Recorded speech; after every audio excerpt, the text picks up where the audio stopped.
तमिलनाडु की राजनीति में इस वक्त चुनावी गर्मी अपने चरम पर है और जैसे जैसे चुनाव नजदीक आ रहे हैं वैसे वैसे पार्टियों के वादों का पिटारा भी खुलता जा रहा है। एक तरफ एमके स्टालिन की पार्टी डीएमके है जो अपने घोषणा पत्र को सुपरस्टार बता रही है, वहीं दूसरी तरफ एआईडीएमके है जिसने पहले ही फ्री फ्रिज देने का वादा कर दिया है। लेकिन सवाल यह है कि क्या ये योजनाएं वास्तव में जनता के विकास के लिए है या सिर्फ चुनाव जीतने का हथियार बन चुकी हैं। और इसी बीच एक और नया खिलाड़ी भी मैदान में है, थलपति विजय, जिनकी पार्टी टीवी के इस बार राजनीति का पूरा खेल बदलने का दावा कर रही है। दरअसल डीएमके ने अपने घोषणा पत्र में एक ऐसी योजना पेश की है जिसने पूरे देश का ध्यान खींच लिया है। हम आपको बता दें, इल्लाथरासी स्कीम के तहत महिलाओं को 8,000 रुपए का कूपन देने का वादा किया गया है, जिससे वे अपने घर के लिए जरूरी सामान जैसे fridge, washing machine, TV, mixer, microwave जैसी पसंदीदा चीज खरीद सकती हैं। सुनने में यह योजना महिलाओं को सशक्त बनाने वाली लगती है, लेकिन जब इसे चुनावी टाइमिंग के साथ देखा जाता है तो सवाल उठता है कि क्या यह सीधा सीधा वोट बैंक को प्रभावित करने की रणनीति नहीं है। इतना ही नहीं, एमके स्टालिन ने महिलाओं को मिलने वाला मासिक सहायता राशि को 1,000 रुपए से बढ़ाकर 2,000 रुपए करने का भी वादा किया है।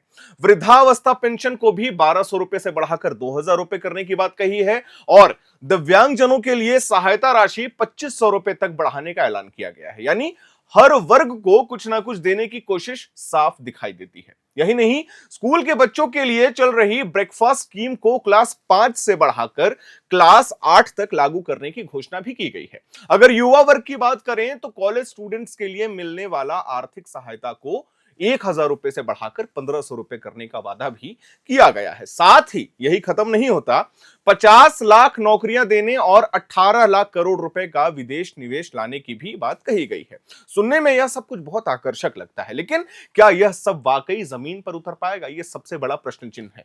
अगर हम इसे पूरी चुनावी ट्रेंड को देखें तो यह सिर्फ तमिलनाडु तक सीमित नहीं है। बिहार, झारखंड, मध्य प्रदेश और असम जैसे राज्यों में भी हमने देखा है कि चुनाव आते ही योजनाओं की और पैसे देने की बाढ़ आ जाती है। कभी महिलाओं को पैसे, कभी युवाओं को भत्ता, कभी किसानों को राहत, यानी हर वर्ग को कुछ ना कुछ देकर खुश करने की कोशिश की जाती है।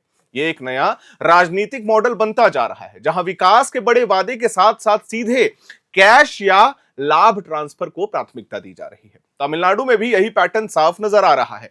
डीएमके और एआईएडीएमके दोनों ही पार्टियां जनता को सीधे लाभ देने वाले वादों पर फोकस कर रही हैं। लेकिन इसी बीच सबसे दिलचस्प एंट्री हुई है तमिलगा वेत्री कजगम की, जिसे विजय ने लॉन्च किया है। टीवी के पार्टी का नाम है विजय, जिन्हें लोग थलपति के नाम से भी जानते हैं। अब सिर्फ फिल्मों के हीरो नहीं रहे बल्कि राजनीति के मैदान में भी अपनी पकड़ मजबूत करने की कोशिश कर रहे हैं। उनकी पार्टी टीवी के इस बार सीधे तौर पर डीएमके और एआईएडीएमके को चुनौती देती हुई नजर आएगी। विजय का फोकस सिर्फ फ्रीबीज पर नहीं है बल्कि सिस्टम में बदलाव, भ्रष्टाचार के खिलाफ लड़ाई और युवाओं के लिए पारदर्शिता अवसर देने पर बताया जा रहा है। यही वजह है कि इस बार का चुनाव सिर्फ वादों तक नहीं बल्कि नैरेटिव का भी है। एक तरफ पारंपरिक पार्टियां हैं जो लंबे समय से सत्ता में रही हैं और योजनाओं के जरिए जनता को आकर्षित करने की कोशिश कर रही है, वहीं दूसरी तरफ विजय जैसे नए नेता हैं जो खुद को बदलाव का चेहरा बता रहे हैं और कोई भी कैश ट्रांजैक्शन पे भरोसा अभी तक तो नहीं किया उन्होंने। लेकिन असली सवाल यही है कि क्या जनता अब भी इन फ्री योजनाओं से प्रभावित होगी या फिर लोग अब विकास, रोजगार और शिक्षा जैसे मुद्दों पर ज्यादा ध्यान देंगे? क्योंकि अगर हम पिछले कुछ चुनावों का ट्रेंड देखें तो यह साफ होता है कि मुफ्त योजनाएं वोटरों को प्रभावित जरूर करती है, महिलाओं को प्रभावित करती हैं और कहीं ना कहीं वो पार्टी चुनाव जीत जाती है। एमके स्टालिन ने अपने घोषणा पत्र को सुपरस्टार और गेम चेंजर बताया है। उनका कहना है कि विकास और कल्याण साथ साथ चल सकते हैं, लेकिन विपक्ष इसे फ्रीबीज की राजनीति कहकर हमला कर रहा है। वही विजय की एंट्री ने इस चुनाव को और भी ज्यादा दिलचस्प बना दिया है क्योंकि उनके पास एक बड़ी फैन फॉलोइंग है, खासकर युवाओं के बीच। अगर यह फैन बेस वोट में बदलता है, अगर बदल गया तो यह पारंपरिक राजनीति के लिए बड़ा खतरा बन सकता है। इस पूरे चुनावी माहौल में एक और अहम बात सामने आती है, चॉइस पॉलिटिक्स, यानी कि पार्टियां सिर्फ वादे नहीं कर रही बल्कि विकल्प दे रही हैं। जैसे डीएमके का कूपन मॉडल, जहां महिला खुद तय करेंगी कि उन्हें क्या खरीदना है।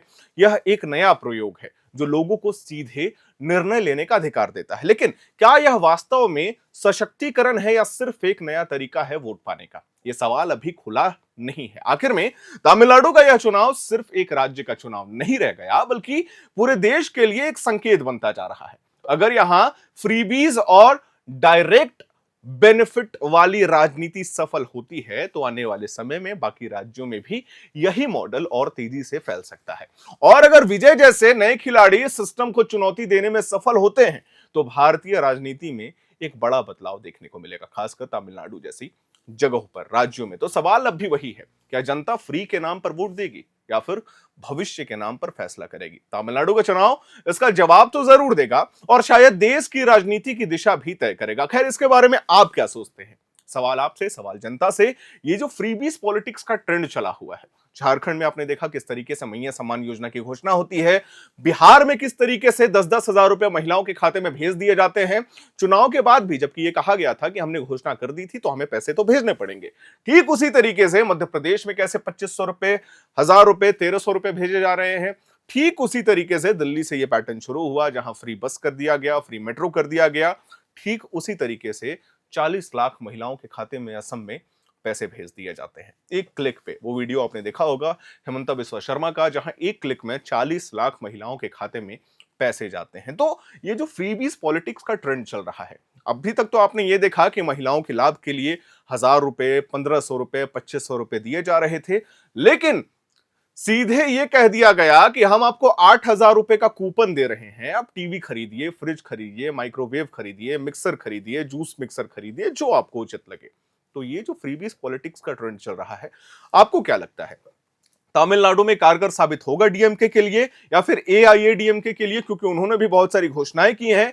और क्या थलपति विजय की जो पार्टी है टीवी के, वो जो युवा जोश के साथ उतरी है, जैसा कि हमने जिक्र भी किया था वीडियो में कि फैन फॉलोइंग उनकी साउथ में बहुत है, तो क्या वो फैन फॉलोइंग वोटर्स में तब्दील हो पाएगी? इसका जवाब आप हमें कमेंट बॉक्स में जरूर दीजिएगा। बाकी आने वाले समय में Tamil Nadu elections, Bengal election, Assam election, Puducherry elections, जितने भी अपडेट आएंगे इन सारे स्टेट्स पे और यूनियन टेरिटरीज पे, वो अपने चैनल के माध्यम से अपने दर्शकों को हम देते जाएंगे। वीडियो को लाइक करें, शेयर करें, हमारे चैनल को सब्सक्राइब करें। कैमरे के पीछे मौजूद है मेरे सहयोगी अभिषेक मुकुंद, मेरा नाम है हर्षित और आप देख रहे हैं एआर नाउ।